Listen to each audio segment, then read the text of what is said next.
एक लड़का जो कभी साइकिल में अखबारें बेचा करता था, एक ऐसा गरीब लड़का जिसको इंजीनियरिंग करवाने के लिए उसकी बहन ने अपनी सोने की चूड़ियां और चेन तक गिरवी रख डाली, क्योंकि उसकी बहन को पता था कि वो कभी हार नहीं मानने वाला। इस लड़के का हमेशा से सपना था कि वो एयरफोर्स में जाए, एक पायलट बने। साउथ इंडिया के इस लड़के को अपनी एयरोनॉटिकल इंजीनियरिंग कंप्लीट करने के बाद 2 इंटरव्यूज के लिए बुलाया गया। अगर वो अपने पहले इंटरव्यू को क्लियर करेगा तो उसे इंडियन एयरफोर्स में उसकी ड्रीम जॉब मिल सकती है। अगर वो दूसरे इंटरव्यू को क्लियर कर देता है तो उसे DTD&P एयर यानी directorate of technical development and production, ministry of defence में जॉब मिल सकती है। वो दोनों इंटरव्यूज देने के लिए घर से चल पड़ा। उसने पहला interview directorate of technical development and production में दिया। उसका वो इंटरव्यू अच्छा हुआ और वो वहां से एयरफोर्स का इंटरव्यू देने के लिए चल पड़ा। उसका पायलट बनने का सपना टूट गया जब उसे पता चला कि 25 कैंडिडेट्स में से उसका रैंक 9th आया है और सिर्फ पहले 8 लोगों को ही सिलेक्ट किया जाएगा। वो लड़का बहुत दुखी हो गया और रोने लगा। वहीं ऋषिकेश में उसे एक साधु मिला जिसने उसे बोला कि उसकी किस्मत में एयरफोर्स पायलट बनना नहीं था, बल्कि उसकी किस्मत में कुछ और बड़ा लिखा है। बस उसे मेहनत करते रहनी है और अपने भगवान पर विश्वास रखना है। मुझे उम्मीद है कि आपको पता होगा कि मैं किस लड़के के बारे में बात कर रहा हूँ। जी हाँ, ये कहानी है डॉक्टर APJ अब्दुल कलाम की, जो एक पायलट बनना चाहते थे लेकिन नहीं बन पाए, बल्कि वो इससे भी कहीं ज्यादा बड़े इंसान बने, जिनके अंडर पूरी इंडियन एयरफोर्स, इंडियन नेवी और इंडियन आर्मी थी। वो इंडिया के 11th प्रेसिडेंट बने। इतना ही नहीं, उन्हें 21 अवार्ड से सम्मानित किया गया था, जिसमें शामिल थे पद्म भूषण, पद्म विभूषण, भारत रत्न, रामानुजन अवार्ड और हुवर्स मेडल। इतना ही नहीं, 74 साल की उम्र में उन्होंने अपने बचपन का सपना भी पूरा किया, Sukhoi 30 MKI fighter jet plane में फ्लाई करके। अब हम में से कई लोग बोलेंगे, हाँ सर, हमें पता है कलाम सर के बारे में, लेकिन हमारी टेंशन अलग है, हमें ये प्रॉब्लम है, हमें वो प्रॉब्लम है। तो मैं आपको बता देता हूँ कि आपको नहीं पता। क्या हमने 8 साल की उम्र में न्यूज़पेपर बेचे थे? नहीं, लेकिन अब्दुल कलाम सर ने बेचे थे। क्या हमारे फादर लकड़ी की बोट चलाते थे अपने घर का पेट पालने के लिए? नहीं, लेकिन अब्दुल कलाम सर के फादर चलाते थे। क्या बचपन में हमें चावल, प्याज या सिगरेट बेचनी पड़ी? नहीं, लेकिन अब्दुल कलाम सर ने बेची। इन सब महान लोगों की स्टोरी से हमें एक सबसे बड़ी सीख मिलती है कि ये सब लोग इसीलिए सक्सेसफुल नहीं हुए क्योंकि इनके पास कोई प्रॉब्लम नहीं थी, बल्कि ये इसीलिए सक्सेसफुल हुए क्योंकि इनके पास इतनी ज्यादा प्रॉब्लम्स थी और ये उन्हें करेज के साथ सॉल्व करते रहे, और इसलिए ये इतने स्ट्रांग बन गए कि लाइफ की बाकी प्रॉब्लम्स को लाइफ का हिस्सा मानने लग गए। अब सवाल ये आता है कि जब सच में हमें कोई बहुत ही डिफिकल्ट सिचुएशन फेस करनी पड़े तो हम क्या कर सकते हैं? क्या इसके लिए कुछ टेक्निक्स हैं? तो इसके लिए मैं आपके साथ कुछ टिप्स शेयर करूंगा डेल कार्नेगी की book how to stop worrying and start living से। सबसे पहली टेक्निक कहती है कि live in day tight compartment.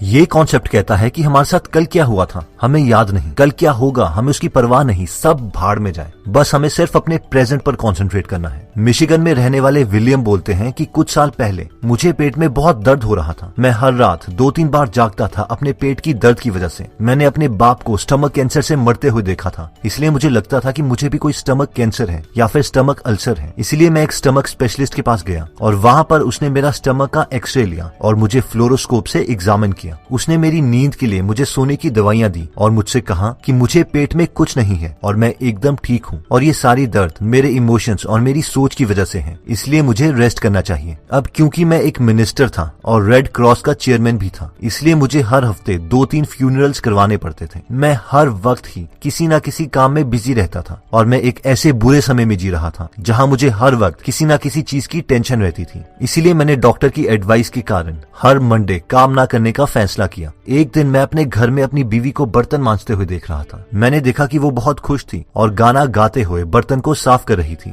हमारी शादी को 18 साल हो गए थे और उसने ही हर वक्त के बर्तन मांजे थे। उस वक्त मैंने सोचा कि जिस वक्त हमारी शादी हुई थी, अगर उस वक्त मेरी बीबी ने फ्यूचर में देखने की कोशिश की होती और ये सोचा होता कि उसे अगले 18 साल के तीनों वक्त के बर्तन मांजने हैं, तो वो तो शायद मुझसे शादी भी नहीं करती। अगर 18 साल के बर्तनों को वो एक साथ इमेजिन करती तो वो तो डर जाती, और ये ख्याल तो किसी भी औरत को डरा सकता है। तब मुझे समझ आया कि मेरी बीवी को कोई भी टेंशन इसीलिए नहीं है क्योंकि उसके पास जितने भी बर्तन होते हैं वो बस उन्हीं के बारे में सोचती है। कल कितने बर्तन धोने हैं या बीते हुए कल कितने बर्तन धोए, इनके बारे में वो कभी नहीं सोचती। बस सिर्फ उसी दिन पर प्रेजेंट पे कंसंट्रेट करती है और उसे एंजॉय करती है। उस वक्त से मैंने भी सोचा कि मैं सिर्फ आज के बारे में सोचूंगा और तब से मुझे कोई पेट दर्द नहीं है, मुझे पूरी नींद भी आती है और मैं अपने हर दिन को पूरी मस्ती के साथ जीने की कोशिश करता हूँ। अपनी बीवी की तरह मैं भी फ्यूचर में धोने वाले बर्तनों के बारे में नहीं सोचता जो अभी तक गंदे हुए ही नहीं।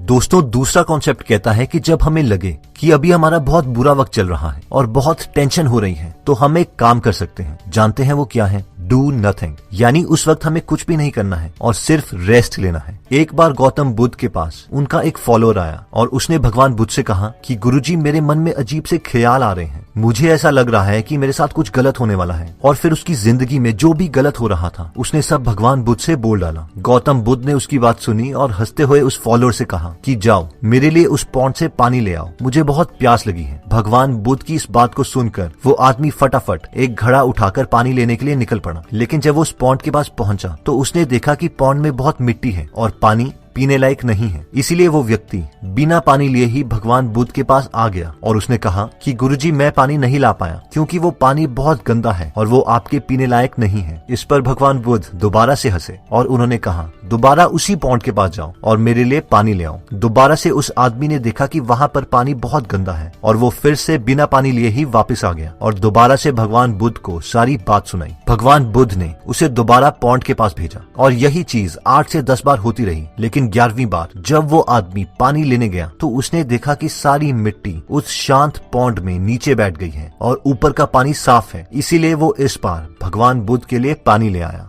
इस पर भगवान बुद्ध ने कहा कि देखा, जिस तरह से वो मिट्टी वाला पानी शांत रहने से साफ हो गया, उसी प्रकार अगर हम भी कठिन परिस्थितियों में बुरे वक्त में शांत रहें तो वो बुरा वक्त अपने आप निकल जाता है। दोस्तों, कई बार ऐसी मुश्किल सिचुएशंस आती हैं कि हम चाहते हुए भी कुछ नहीं कर सकते। इसीलिए उस वक्त हमारे लिए यही सही रहेगा कि हम शांत रहें और उस टाइम को बस किसी तरह पास होने दें और टाइम के साथ साथ सब ठीक हो जाएगा।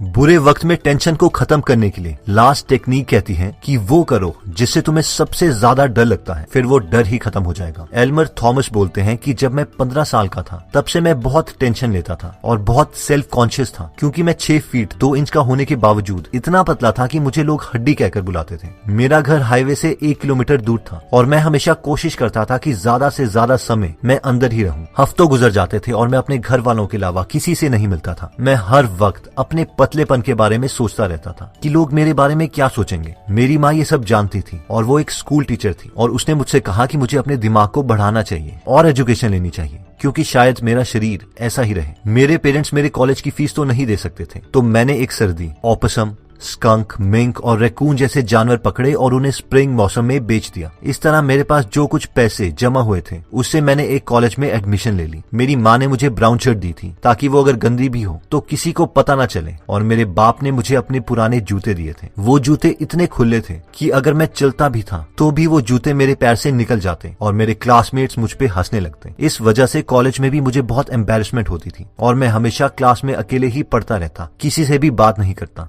लेकिन 1-2 साल के बाद 4 ऐसी चीजें हुई जिसने मेरा कॉन्फिडेंस बढ़ा दिया। पहली चीज ये हुई कि मैंने एक एग्जाम दिया था और वो क्लियर हो गया, जिसकी मदद से मैं कंट्री पब्लिक स्कूल्स में पढ़ा सकता था। इससे पहली बार मुझे लगा कि मेरी माँ के अलावा भी मुझ पर कोई भरोसा करता है। दूसरी चीज ये हुई कि हैप्पी हॉलो नाम के एक फेमस स्कूल ने मुझे नौकरी ऑफर करी जिसमें मुझे हर महीने $40 मिलने थे। इसने भी मेरा कॉन्फिडेंस बढ़ाया और मुझे दोबारा लगा कि कोई मुझ पर भरोसा करता है। जब मुझे पहली सैलरी का चेक मिला तो मैंने अपनी लाइफ में पहली बार प्रॉपर फिटिंग वाले कपड़े लिए और उन कपड़ों में मैं भी और स्टूडेंट्स की तरह दिख रहा था और मुझे शर्म नहीं आ रही थी। इस तीसरी चीज ने भी मेरा कॉन्फिडेंस बढ़ाया। मुझे हमेशा से पब्लिक स्पीकिंग से डर लगता था क्योंकि मैंने कभी दोस्त तक नहीं बनाए थे, लेकिन मेरी माँ ने मुझे कन्विंस किया कि मैं फेयर में हो रहे पब्लिक स्पीकिंग कंटेस्ट में पार्ट लूं। मुझे ना चाहते हुए भी इस कंटेस्ट में पार्ट लेना पड़ा क्योंकि मैं अपनी माँ का दिल नहीं तोड़ना चाहता था। इसीलिए मैंने the fine and liberal arts of America पे बोलने का फैसला लिया। सच बोलूं तो मुझे ये भी नहीं पता था कि लिबरल आर्ट्स होते क्या हैं, लेकिन मैंने खूब मेहनत करी ताकि बाकी लोगों की तरह मैं भी अपना टॉपिक रिप्रेजेंट कर सकूं। और मैंने इतनी बार प्रैक्टिस की कि इस टॉपिक को पेड़ के सामने, इवन गाय के सामने भी बहुत बार बोला।